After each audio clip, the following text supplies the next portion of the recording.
Okay, so good morning everybody. Welcome to our networking session for village halls and community buildings. Lovely to see so many of you with us today. We're recording this session so that we can share that with the wider network and the people that haven't been able to attend our event this morning. Okay, so if I can ask everybody to put themselves on mute during the session, that would be really helpful. Thank you. And I'd like to introduce, we've got two sets of speakers this morning that have joined us. We've got Fiona Bryce from the National Lottery, and we've also got Bridget and Kate from Cambridgeshire Community Foundation, who are here to explain about the funding streams that they have on offer and hopefully be able to help and support many of you. Okay, so if I can hand over to Fiona first of all, and Fiona's going to give us her presentation. Thank you. Hi, thank you very much for inviting me today. Right, so fingers crossed, let's see if the sharing the screen works. Right, is that shared now? No, not yet. Try that. Perfect. Yep, and can you just see the slide? Yep. Yes. Good, okay, you can't see all my notes in the background. No. Excellent. Great. Well, so my name's Fiona Bryce. I'm the funding officer for Cambridgeshire for the National Lottery Community Fund, and I'm part of the West Anglia team, which includes Peterborough, Bedfordshire, Luton, Milton Keynes and Hertfordshire. So it's good to see so many people from all over the county today. So thanks for coming. So the purpose of this session is to tell you a bit about the National Lottery Community Fund, to give you an update on our funding. Now it's reopened following the period of emergency funding last year, and particularly to give you an idea of what we're looking for from the organisations that we support. So I'm not planning on going into detail about the application process, as a lot of that information is on our website. But what I will do is talk through some of the principles that inform the fund's decision making and what that could look like in practice. But I think if there's time at the end, I'd be happy to do a quick website tour to show you where kind of all the key information is. So very happy to do that if we have time. And I hope you've had a chance to have a look at the website. And I know there'll be a Q&A at the end, so hopefully I'll answer many of your questions along the way, but if not, then there'll be time to pick up some questions then too. I do want to say from the start, the demand for our funding is higher than ever. Unfortunately, we have to say no to many good and worthy proposals, and I hope just today I can give you an idea of what is important to the fund so you can make the right judgment as to whether lottery funding is appropriate for you. So a bit about the National Lottery Community Fund. National lottery players contribute around £30 million to good causes every week, and the fund distributes around £600 million a year to communities across the UK. We're a non-departmental public body delivering public funds, so we work at arm's length from government, although we are ultimately accountable to Parliament and the public for our activities. The income of all the lottery distributors comes from the sale of national lottery tickets, and of every £2 spent on a lottery ticket, 56p, about 28%, goes to the good causes. We're the largest of the lottery distributors, and we're responsible for distributing 40% of those funds, and that's roughly 23p of every £2 spent on a lottery ticket. And very approximately per year, Cambridgeshire receives around about 1.7 to 2 million across our reaching communities, partnerships and awards for all, and some of the smaller programmes. And this year, of course, we've also been able to support a number of charities through the Coronavirus Community Support Fund, both with grants above and below £10,000, but that was DCMS government money rather than lottery money. So in terms of our purpose, we support people and communities to thrive. Our goals are to support ideas and activities that matter to people and communities. We use our funding and relationships to help create stronger, more connected communities. And we support charities and community organisations across the UK to be vibrant, diverse and active. So regardless of the programme you're applying for, there are some common principles which you'll have to bear in mind. And as I said, demand is particularly high now. And when we're looking at how to support communities to be more resilient, these priorities, I think, are even more important. So if you think about stronger, more connected communities, does your village hall or community centre genuinely meet the needs of everyone in your community? You know, if not, what are the barriers and how can they be overcome? How can you be a vibrant, diverse and active village hall? And as a steward of a community asset, you have a role to play in building that kind of collective action towards the recovery and renewal in communities. And that could be about addressing social isolation and loneliness, or working with your communities, even to take ownership of that kind of economic development of your area. So our funding recognises that the needs of organisations and communities as we come out of the pandemic is varied. So we can support work that is still emergency focused, but we can also support groups to refocus to become more resilient to future challenges. So what does that mean for village halls? It could be as simple as subsidising rates for local groups. So for example, the yoga teacher can stay in business despite losing income and probably having to offer classes to reduce numbers. Or it could be hosting a community fridge, or being a resource for a community shop or a book exchange. So underpinning this framework, we mainly consider these three things. Is the organisation people-led, strengths-based and connected? So people-led is ensuring the people you work with are meaningfully involved in the development, design and delivery of your work. And this can be done through consultation, through surveys, reaching out to existing groups, using social media, etc. But it could also be about whether your committee is representative of the people who might want to use your hall. And of course, now that might be a new audience. Could also be an opportunity to start your succession planning, of course, as well. So strengths-based, supporting people and communities to build on the knowledge, skills and experience they already have to make the changes they want. And connected, demonstrating a good understanding of other activities and services in the community and showing how your proposal will complement these. So what do you know about local charities and how they're supporting people? Do you have something to offer them to make it easier for them to deliver their services? Meetups for community groups or peer support groups, for example. Who advertises locally? Small businesses, charities. As a community asset, what could you bring to the table that benefits you and them? So if you thought about, Wi-Fi connectivity, for example, could this enable the older, more isolated members of the community to have access to their families through Zoom calls, supported by someone in the community with IT skills? Or are there people who could be helped to access courses online, bring those skills back into the community? Could the Knit and Natter group connect with a group in another village over Zoom, or benefit from talks from experts? Or do you have land that could be accessed for the benefit of the community, perhaps, supported by gardening experts, amateur or professional, from the community? And connected, as well as knowing what is on in your village and building on strengths, how well do you know what other village and community centres are doing? Can you learn from others or work together? So there are questions on our website to help you answer these questions, and I do strongly advise you to consider them carefully. So those are our principles, and then we have three main funding priorities in England, and these are stronger relationships. So we support ideas that bring people together, strengthening relationships in and across communities. Shared and sustainable places and spaces. We support people to shape and sustain the places that matter to them, so a park, a community centre or an online network. Or early action to prevent problems and tackle disadvantage. We support activity that empowers people to fulfil their potential, working to address problems at the earliest possible stage. And then alongside the three main England priorities, we'll continue to prioritise proposals which respond to the crisis. So supporting people and communities most adversely impacted by COVID-19. And we want to do more than support organisations to survive. We want to support communities to thrive and grow. So we've now reopened our main responsive funding programmes, having been closed for some time while we operated our kind of short-term COVID emergency funds. All the information is on our website.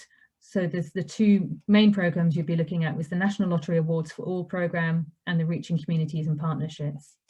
And all applications should go through the website unless you have specific communication requirements. So National Lottery Awards for All, these are the grants from £300 up to £10,000 for 1 year. You can apply at any time, but you can only have one award in any 12 months. Applications are online using a response to one question, and decisions typically take within 12 weeks. So this is our most popular programme in England, and it's managed by our team in Newcastle. And it's a great way of supporting smaller grassroots organisations, but is often used by larger organisations too.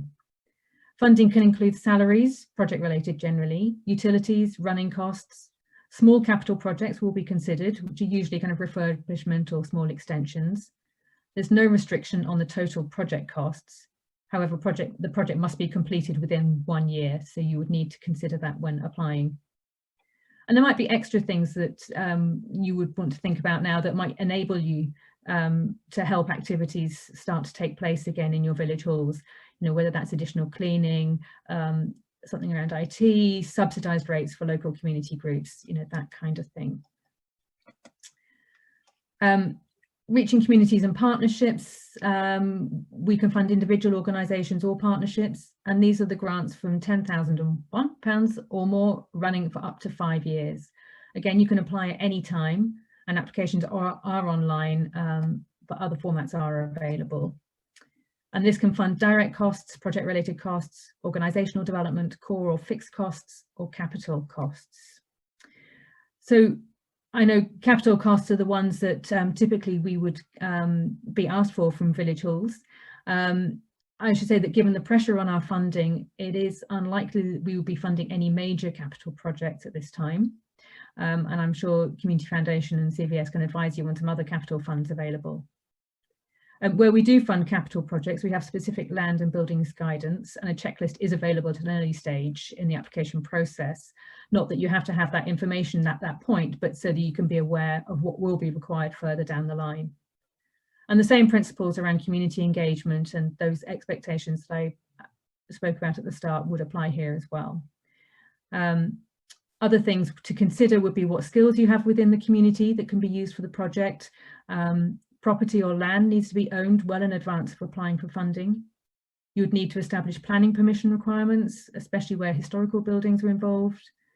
The information we require can be quite extensive, but as I say, a checklist is available at an early stage so that you would know what to expect. We can also fund development costs associated with a capital idea, such as initial surveys you might need to carry out, fees for building professionals, or fees for gaining any consents you might need, such as planning and building regulations consent. But I should say that even if you are successful in receiving funding for development costs, it doesn't guarantee that the construction work would be funded. You would also be expected to consider the environment. What cost and energy savings can you put in place? You know, the green credentials of a building would be very important. Equally, accessibility, how can you ensure that the building is accessible for all? And don't forget the hidden disabilities as well as the physical. For example, is it dementia friendly?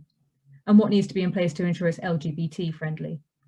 And these, both the environment and the accessibility, apply across any requests, not just for capital. So as I said, the process is online, unless for any reason you're unable to do so. You would be asked to respond to these questions in a fairly brief way. So that's what your organisation does, what you'd like to do, where it will take place, how you'll involve your community, and so on. You know, why is your organisation best placed to manage this project? And I think the questions, you know, what, why you, and why now are quite useful ones to consider when putting in your application. So that would be the first thing that you would submit, and then we'd be in touch either to let you know that you've been unsuccessful or to ask for more information. And that can take 12 weeks depending on the levels of demand. But then if we do want more information, we would come back to you for information around your proposal, a proposed budget, an overview of your financial position, and a recent bank statement. You would then be able to develop your application at your own pace, in your own format. It would be a conversational approach, so we would come back to you if there was anything that we needed that you hadn't already supplied. And the information would depend on the complexity and the scale of your proposal. We would then send you a declaration after that clarification, just to confirm everything, and then we would aim to let you know our decision again around about within 12 weeks. And then just finally, safeguarding is a very important element of anything that we fund. If your proposal involves working with children, young people, or vulnerable adults, you would need to have a policy in place that explains how they'll be safe. The NSPCC has lots of guidance on this. And if we do fund your organisation, you must comply with our safeguarding policy. But I know that ACRE has been awarded a large grant from the National Lottery Community Fund to promote good safeguarding practices to village and community halls throughout England. So I'm sure they will be working with you to make sure that voluntary management committees that run halls and community buildings have the knowledge and confidence to provide a safe environment for all. You can find out more at our website. It's also our advice line, and I can share that with you or via Lisa.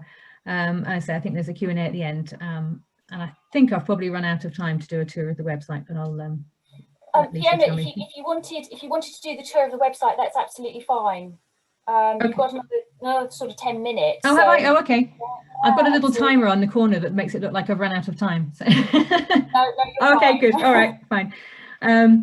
Okay, just before I do that then, just thought it might be useful to say some of the kind of common reasons that applications, especially for the Awards for All programme, are unsuccessful.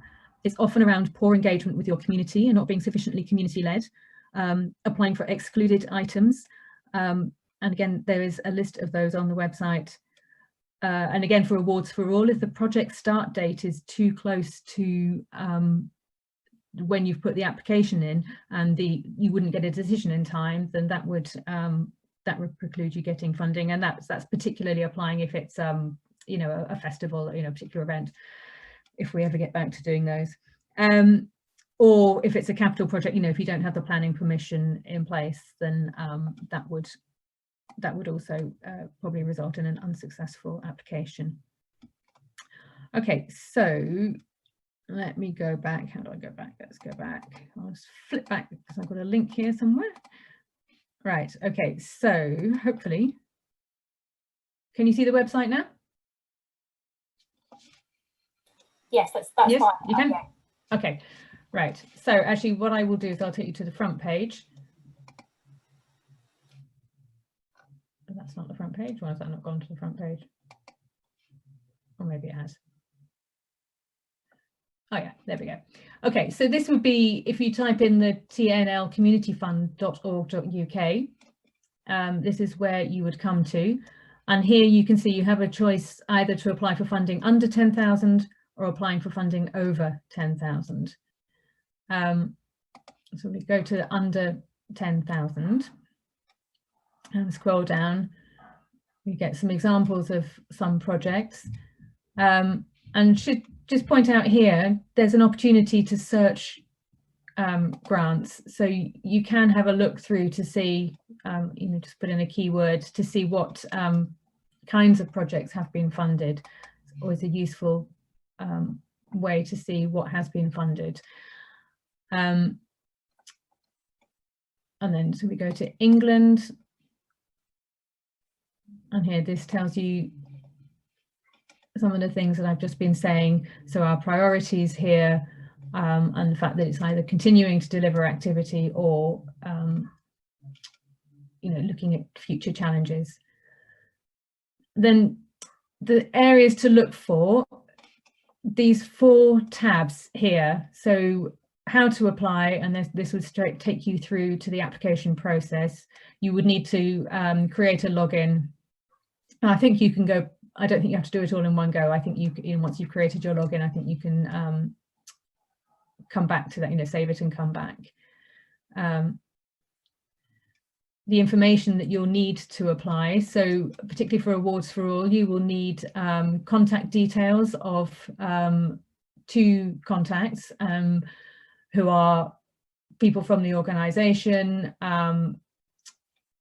can't be related, and need to have a legal position, a legally responsible position in the organisation. So they would need to be on, you know, Charities Commission or Companies House, depending on the type of organisation. We ask for information about your accounts. So for Awards for All, we would need this at the initial stage. For Reaching Communities, we would ask for this later on. And a bank statement. And bank statements need to show your organisation's name, have the address on, and I know a lot of people use online banking now, and sometimes you need to go back to your bank to get something that has your address, the organisation's address on, because it doesn't always come up on online statements. So it's going back up to here, then who can apply. details there of who can apply and who can't apply, and information on board or committee members that we just said there. And across the projects we fund, so this is what I've been talking about this morning. There's a little video about what we mean about people in the lead, which you could have a look at. And then some more information about, if your project focuses on sports, arts or heritage.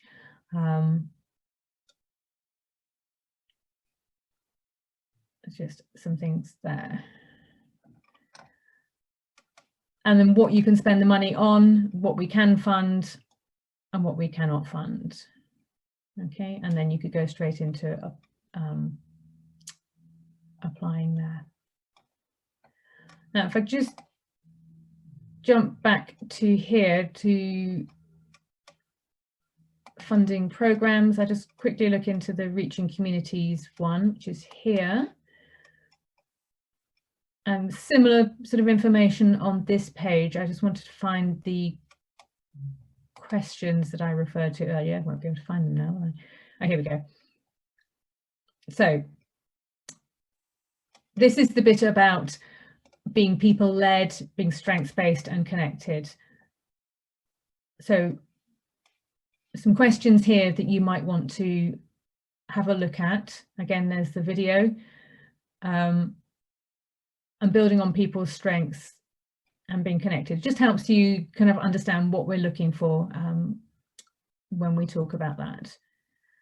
And again, other elements, making sure it's accessible for all, having an equality approach, and looking at the environmental impact of anything you're doing, are both important threads as well. Okay, does that give you enough of an overview now, Lisa? And we can always come back. Absolutely, that's really useful. Thank you very much, Fiona. That's really helpful. Okay. Can you stop sharing for us, please, so we're all back together? Yes, thank you. I can. I'm just going to work out how to do that now. Oh, how do I do that? Should be at the top of the screen. Oh, I know, it's because I'm not on the Zoom screen. Hang on. Oh, okay. There we go. Yeah, I think I might be able to do it for you, actually. Oh, can you? If I... Oh, yeah, if you don't, thank you. Excellent. Okay. Right. So the way we'd kind of structured, or the way I'd structured the session today, was I thought if we had both presentations and then we can spend some time at the end and do a question and answer session. And I'm hoping that both Fiona, Kate and Bridget will also be able to provide us with some hints and tips in terms of what makes a good application for a community building, going forward. What have they got any magic advice they can provide to us to help us through? Okay, so if everybody's comfortable with that, please save up your questions and we'll pass over to we can't see you, Bridget. Thank you, Bridget. So we've got Bridget here from Cambridgeshire Community Foundation, and Kate, and I think Kate, you specialise in the Amy Fund that CCF run, yeah? Fantastic. Yeah. Okay, so Bridget, I'll hand over to you then. Great. Thank you. Okay, I think you should be able to see my presentation and not my notes. Wonderful. So my name is Bridget. I'm one of the grants officers with the Cambridgeshire Community Foundation. And so on our grants team, there are 3 grants officers. And so between us, we share the different funds, which is why my colleague Kate is also with us, because she helps manage the Amy Fund, which is predominantly where we are able to offer any kind of capital grants from. So we are, if you're not familiar with us, we are a community foundation, which means that our donors come from the community, either because they are companies that are based in the county, or they are wealthy individuals who are based in the county and have decided to set up a fund with us. And we work with different donors to be able to issue grants from a variety of funds to applicants from across the county. So we really are focused on being able to work with the community and serve community needs across a wide variety of areas in Cambridgeshire and in Peterborough where possible. So to start with, just a couple of nuts and bolts. So our main deadlines each year, we have 4 big deadlines. 1st of February, 1st of May, 1st of August, and 1st of November. And it takes about 4 months for us to be able to go through the process once applications have been submitted. So if you submit an application in February, you can expect an outcome announced by the end of May. And then we do also have a few funds that operate on different timelines. So, and those you'll actually see listed on their pages on our website. So the Amy Community Fund has different deadlines. The Healthy Fenland Fund does as well as Street Aid and Stay Well. And those can all be seen on those individual web pages. 2 important parts of our website are the how to apply space.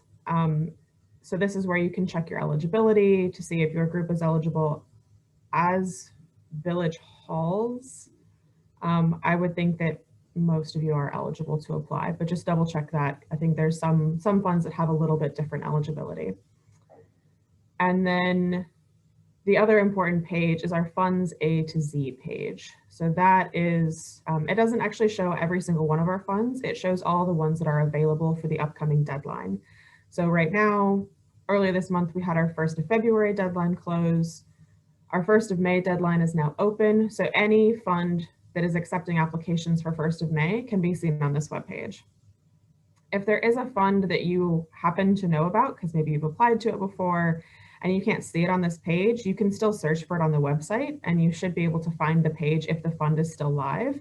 It just won't show up as a link from this A to Z page. And this is just some very basic information about what is a good application. So your group has to be grant ready, which means that it is a structure that CCF is able to make grants to. You have a management committee and you have all the required policies. So I think you'll see on the next slide where we have started to make some changes in the way that we ask for policy information, but we still require the information, and I'll explain that in a moment.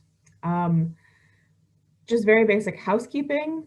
Make sure that you follow the application process for the fund that you're actually interested in. So there are options to sort of apply for our general funds, which really means that like as the grants officers review applications, we'll see which fund we think it's going to have the best opportunity at. And those are usually either our general small or our general large applications. There are funds that have specific applications. Innovate and Cultivate, Amy are 2 of the big ones.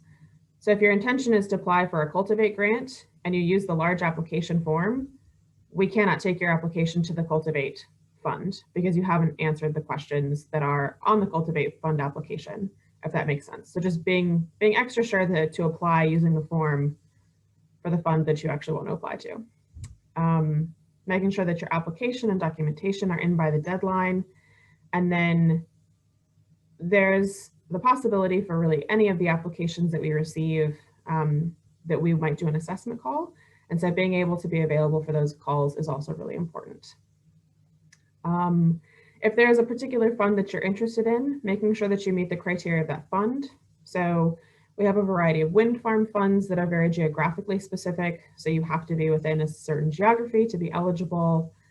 We have a couple of funds that are needs specific. So like our Outlook fund works primarily with kids in care and care leavers. So if that's what you're interested in, then if that's the fund you're interested in, then your project needs to suit what the fund is trying to help. And then being within funding thresholds is another important factor. So if there's a fund that has a higher limit, you can put it in a larger application. If there's funds that are specific that they have lower limits, then if you put in a higher amount application, there's not much that we can do with that because it sort of is outside of the thresholds. And then when it comes to actually writing an application, being very clear about the actual project details. What is it doing? Who is it helping? When is it going to take place? Things like that. Providing a clear budget breakdown, being able to identify risks and solutions. To be honest, it looks a little dodgy when we get an application that says there are no risks. Mostly what that means to us is that you don't know what they are, and that can be concerning.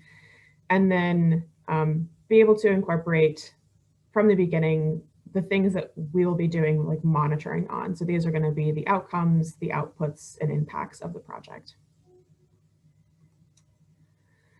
So here's just some basic, some of these are updates to our process that have happened probably in the last year or so, and some of them are just reminders. So if you have applied through us before, some of these might look familiar, or they might be totally new.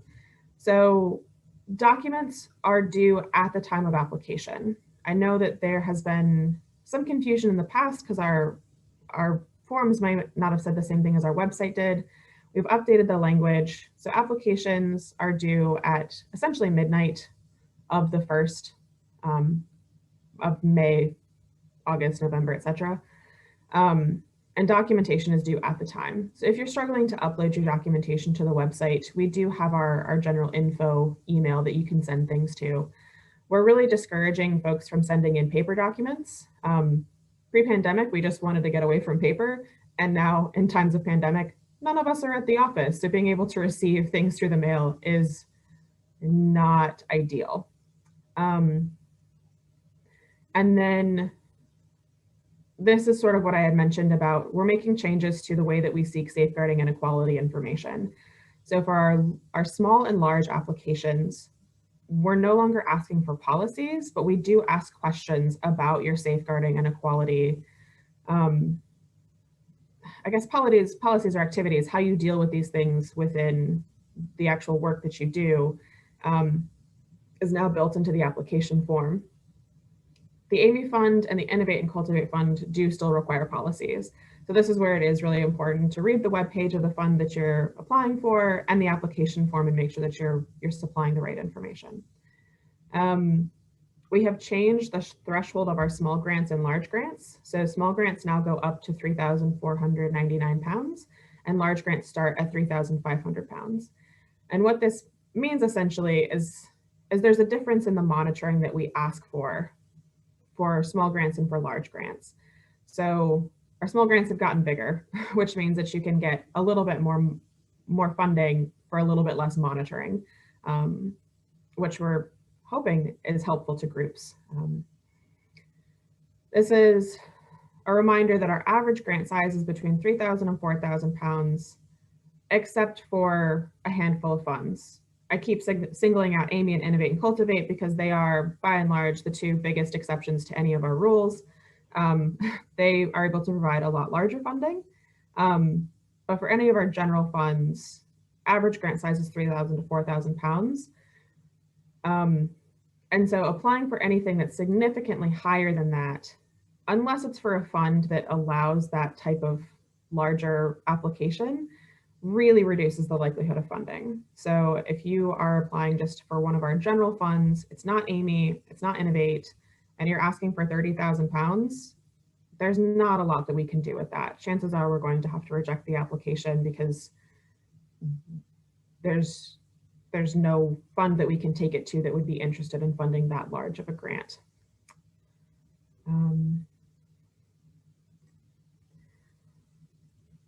So this is just a little bit about if your group does get an assessment call, it's just sort of to help us fill in some possible gaps that are in the application to make sure that we really understand it, so that as we take it to panels, we can answer any questions from the panels.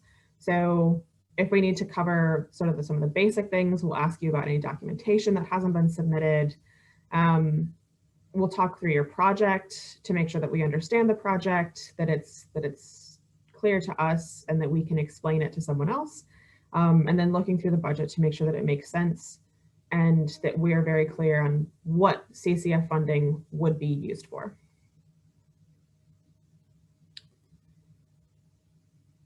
And then just a bit about documentation. So a couple of things that we look for. So on the left-hand column, this is the stuff that we ask for from everybody.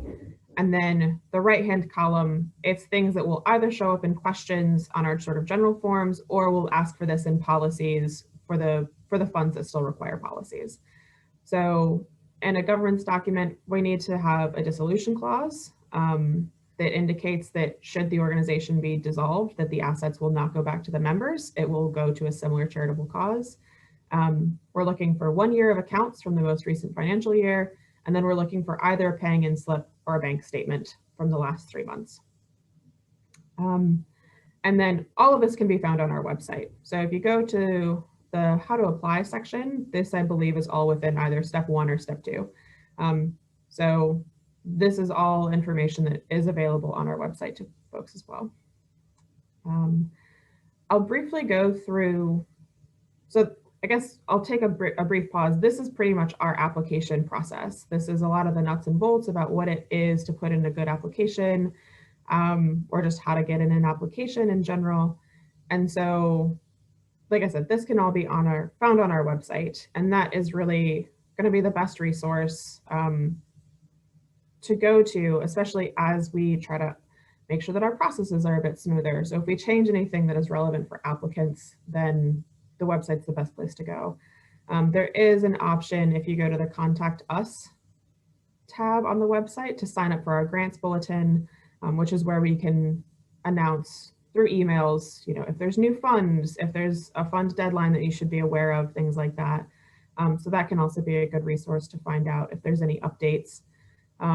We also try to update things on our Twitter, which I believe is just CamCF. I will find that though and make sure that I share the correct Twitter handle so that you can know where that is. So those would be the places that I would recommend for finding sort of up-to-date information on any new deadlines, things like that. Especially on things that are fast moving, like any of the coronavirus emergency funding that we've done, or the recovery funding, because I know that that has also moved quite quickly. A lot of times the best place for us to make announcements is either the website or Twitter. So I'll make sure to find that handle and share that by the end of the presentation as well. So I'll just briefly go over a little bit of grant monitoring. It starts to be relevant at the application stage, and I know that it can be something that will either help you get additional funding into the future or can hurt you from getting additional funding into the future if you have really poor monitoring. So at the grant monitoring stage, I guess why?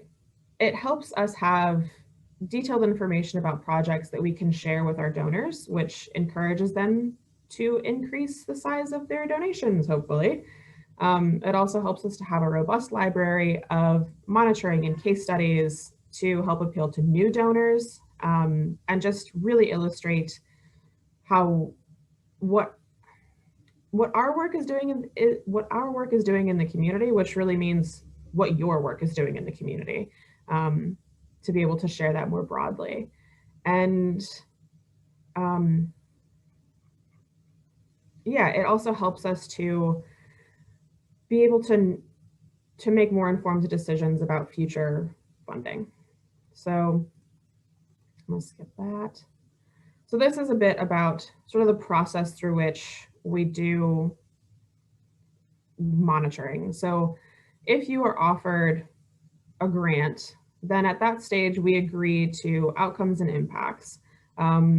These will be made clear through the terms and conditions documentation that we share. And if anything is not clear, then we're happy to help and answer questions and make sure that you're finding the ones that best suit your project. Throughout the duration of your project, then we will have a volunteer visit. So this is one of our CCF volunteers. We'll be able to visit the project, ask questions, and really help make sure that you understand what is expected from you for monitoring. So they're able to help you with any of your questions, and just really make sure that things are on track and everybody knows what's going on. Once your project is finished, you'll submit a monitoring report. And so this is all done online. It's a link that you'll receive when you get your offer letter. In it, you'll be asked to provide photographs and case studies. So I know that there are sometimes questions around, like, if you have a project that works with small children or you're working with vulnerable individuals, there can be some hesitancy around taking photographs. Any photographs you share with us absolutely have to have consent. So whether it's, you know, if there's children involved, whether it's their parents or guardians,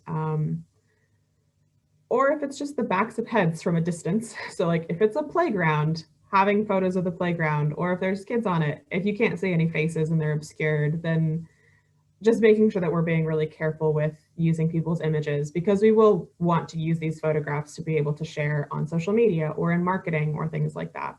And again, if it's, you know, I know that this might not be as relevant to this group, but I know that like we've had groups that work with like particularly vulnerable groups of people, maybe they're dealing with domestic violence. So taking their photograph is just not an option. That's fine.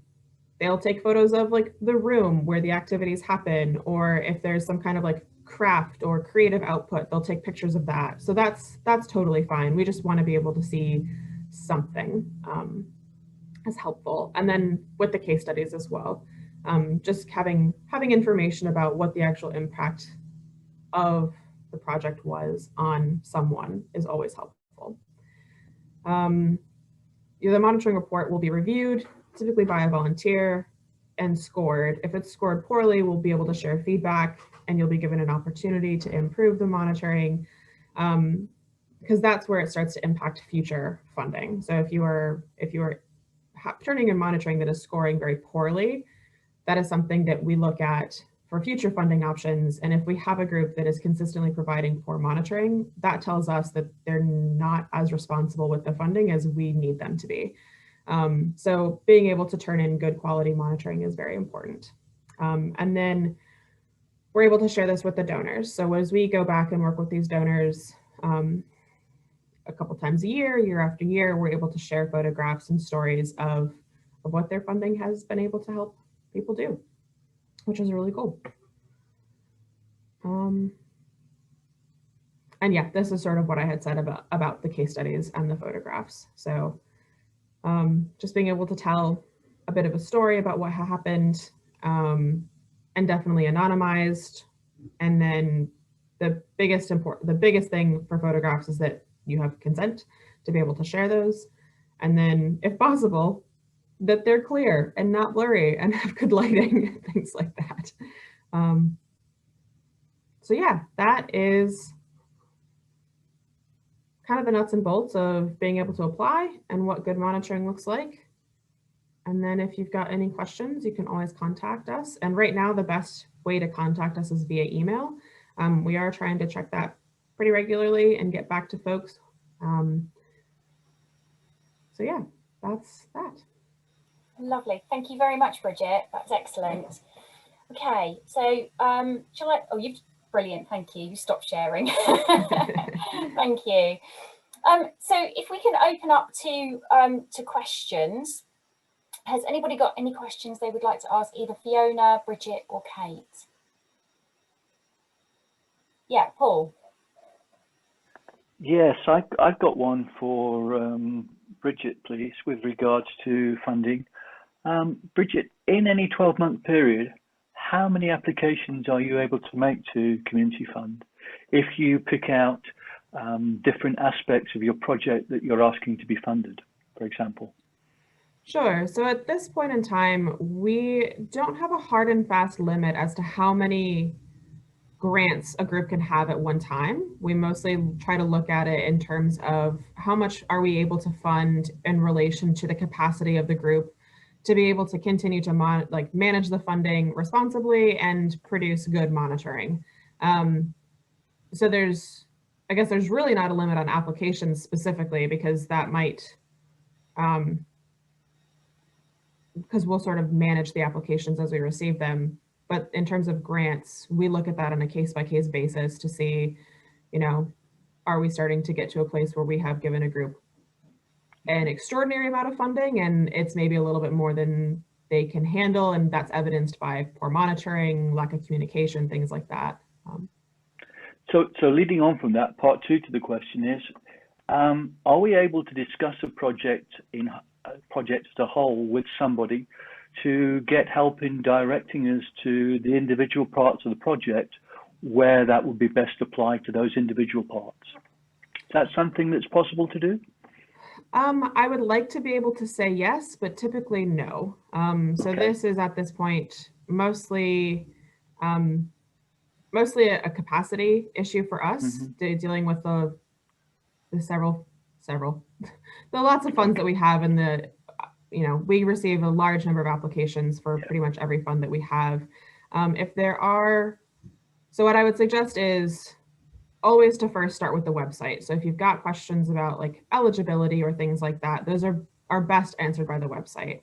If you have a question that is more particular, you're always welcome to email us, and we'll do our best to get back to you and provide any information that we can. But at this point, we can't really provide like detailed guidance on like what's going to be the best thing to do to apply for. My understanding is that I think that that's something that like CCVS or some of the other like capacity organizations, I'm assuming Cambridge or ACRE, can kind of like help a little bit with guidance on that side, but that's not something that we can really offer. Okay, thank you. That's really useful. Thank you. Sure. Are there any other questions? Yeah, John. This is also for Bridget. The grant monitoring is okay and easier if you're actually doing it, let's say it's people-based. I am lucky enough to get a grant pretty well every year from our local wind farm through CCF. Yeah. And it's usually about new tables or painting a wall or something like that. And clearly it'd be nice to say, yeah, that's going to get a lot more people through the door, and here's the proof of it. But of course it doesn't at all. It just makes it a much better, more pleasant situation for everybody, but it doesn't actually change the business side of it. Sure. So each time I come up with the right words, presumably, because I get a grant the following year. But taking a picture of a table doesn't convey too much, a new table.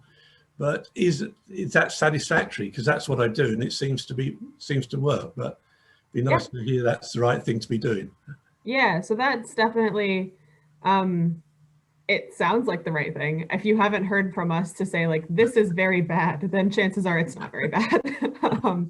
And certainly because we do, so I think you may have not had the volunteer visits, because I think on our grants that tend to be more on the capital side of things, buying chairs, buying items, those we don't necessarily do volunteer visits for, because they are very straightforward. Yes.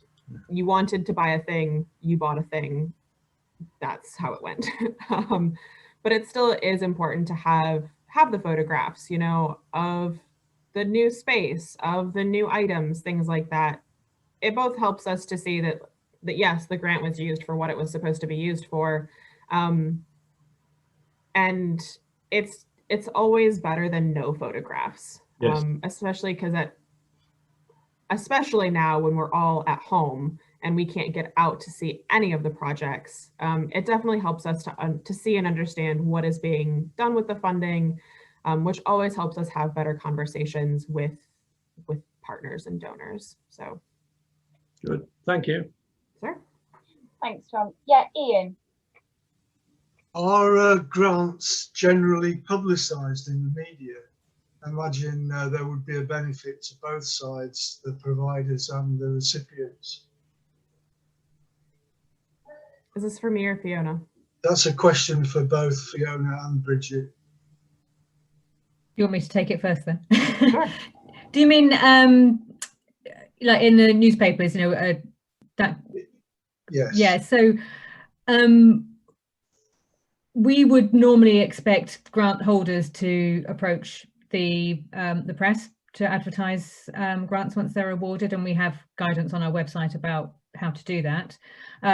Sometimes we do have a comms team, and sometimes they have a particular theme, so they might come to us and say, have you got any projects that on this particular theme, and we can do a bigger piece on it, and they do liaise with the local press as well. But generally the onus is on grant holders to do that. If it's about kind of knowing what else has been funded in the area that you wanted to find out, there is a website called GrantNav3. I can put the link on if people wanted to go and have a look to see, oh, you know, what village halls have been funded in this area, then there's a way to do that. That a number of different funders put up, you know, the grants that they've made. So that's a slightly different slant on your question, I think. Thank you. So some of our funds, we do have a fairly comprehensive list of what has been funded. So things like Innovate and Cultivate on that webpage on our website, we do have a list of, I believe, anyone who's received an Innovate and Cultivate grant. I think same for the emergency funding that we've been doing with the coronavirus. Our funds that are typically held either by like private companies or private individuals, we'll try to do a smattering, a selection of grants to share, but it's not a comprehensive list on those web pages. And then as and when we can, we'll try to share things on social media, or if there is an opportunity coming up with the regular media, then it is really helpful for us to have, this is where it comes back to the importance of the monitoring and the photographs, is if we do have opportunities that come up, kind of like Fiona was saying, around a particular idea or thing where like a larger story is being put together, it's usually not by us, it's in collaboration with a media partner, then we can do that, but it's not something that we do regularly. Thank you. Thank you, Bridget. Fiona has actually put in the chat section some links already and some information. But so for those of you that haven't accessed the chat function, what I will do is I will copy and paste that information. And I'll put it in an email around to everybody after the session, if that's okay. But the information is there if you can access the chat session. Are there any other questions? Yeah, Ian. I wasn't sure how we raised our fingers or did what. That's fine. Anything will do. This is a general question actually to both our presenters. If an organisation has relatively healthy reserves, because that's what they've had to do in the past, but in our current situation, we're running down our reserves, or is that there is a risk of doing that? Is that likely to count against us when it comes to asking for grants in this at the present time?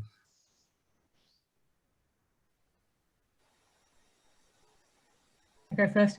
Yeah, we would certainly look at reserves, and we might well have a conversation with you about them. It would be, you know, one factor. It wouldn't, that wouldn't count against you, I don't think.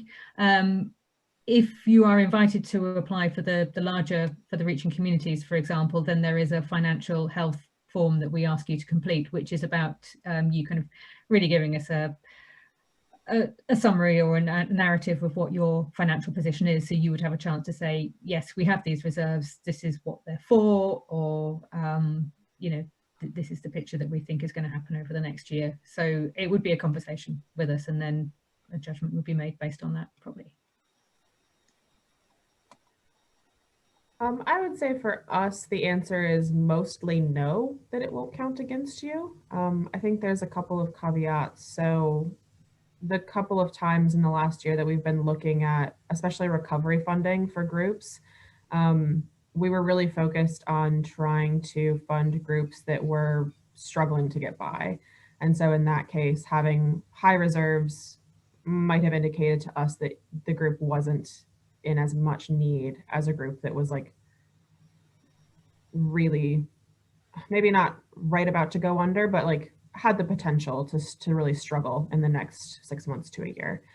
I think that for most of our grants, unless you have like shockingly high reserves, it's not something that we're terribly concerned with, I think. And at that point, it becomes a question that we would ask in an assessment call, not necessarily something that we would just reject an application out of hand for. So I think the answer is mostly no, it shouldn't hurt you, but yeah, there's some caveats in there. Okay, I have Roy next. Roy, I think you raised your hand for a question. Yes, thanks, Lisa. It's a question for Fiona, please. We started to embark on the replacement of our very dilapidated village hall. You said that it's unlikely that you'd be able to fund any capital projects at the moment. Do you see that situation changing in the future? It's very hard to say, and obviously it depends.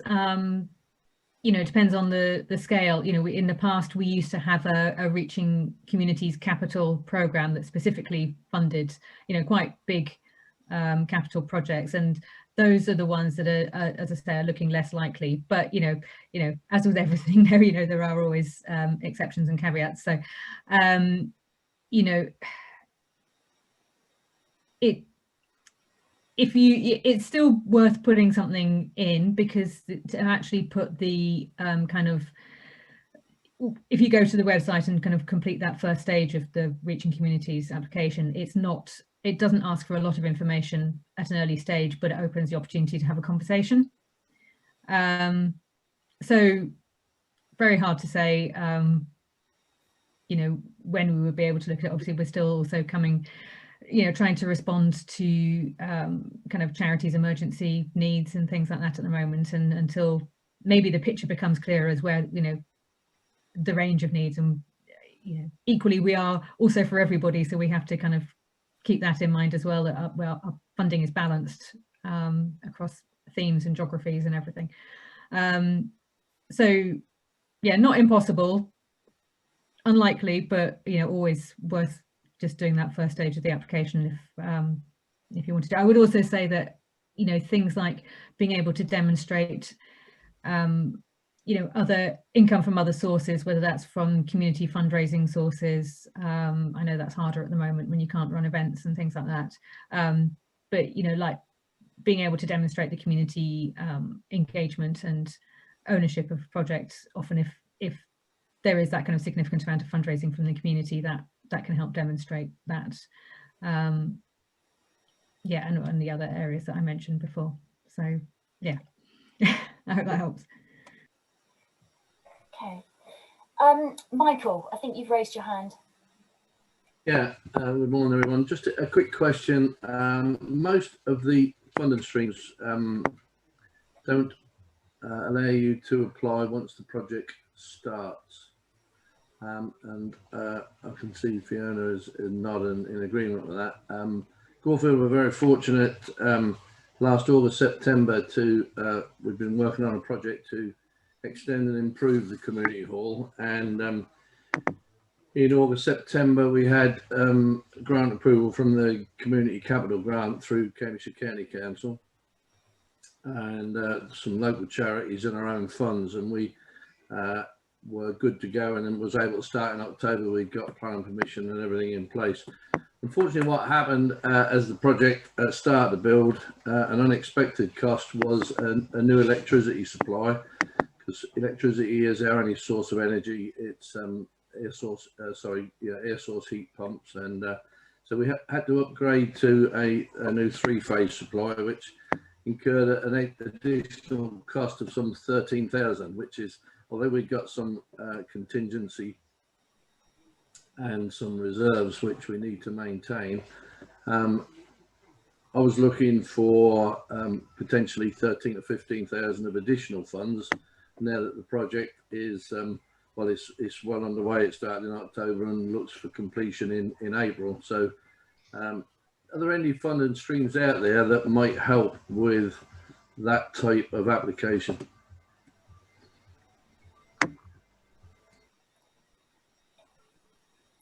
Michael, who are you directing that to? Was it to Fiona or to Bridget?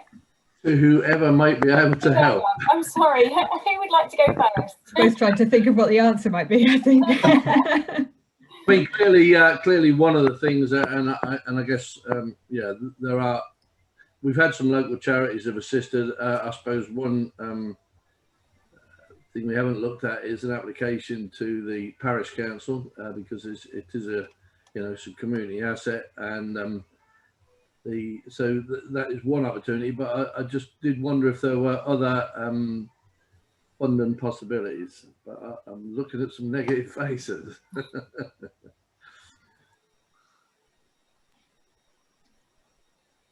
I'm just wondering whether you could apply to awards for all or not. So it's an additional cost that is incurred because of an unexpected need during the project. Yes, yeah. And we just thought, you know, given that this new build was going on, all right, we could have said, well, it wasn't included originally, and there were reasons why that came up and why it seemed sensible to do it. And we can scrape through to pay for it, but it'll leave us with really low reserves, and so I was just trying to fill a gap that wasn't, and I suppose it's a bit of a warning to project leaders when they're going out, that make sure that all those contingencies are covered, because you know, in spite of all the work we've done in preparation for this, and I suppose because the community capital grant came through and we were good to go, we did get this was an unexpected expenditure, but one that it was sensible to do while the build was going on. So has the work already been done? It's just you need the funding, so it's already paid for, is it? Or yes, it's already paid for. Right, as with UK Power Networks, like to see their money well in advance of doing anything. Right.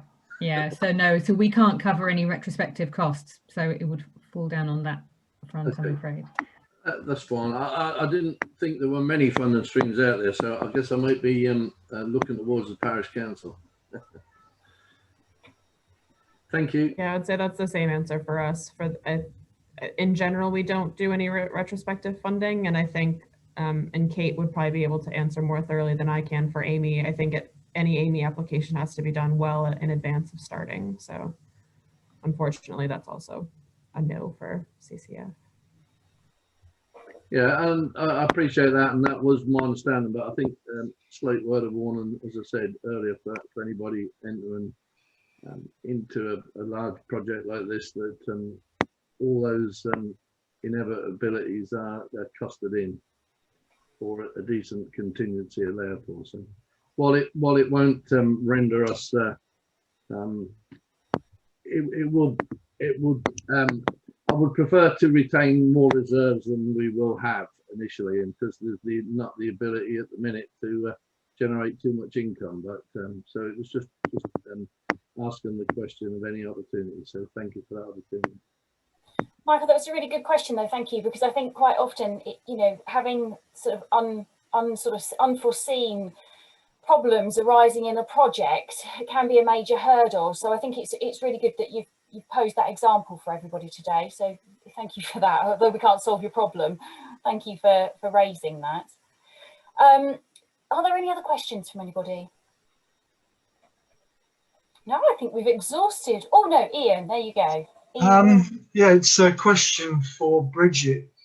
You mentioned a couple of times that information is shared with the donor. So my question is, does each grant, or is each grant connected to a specific individual donor? And is the identity of the donor known to the grant receiver? Sure.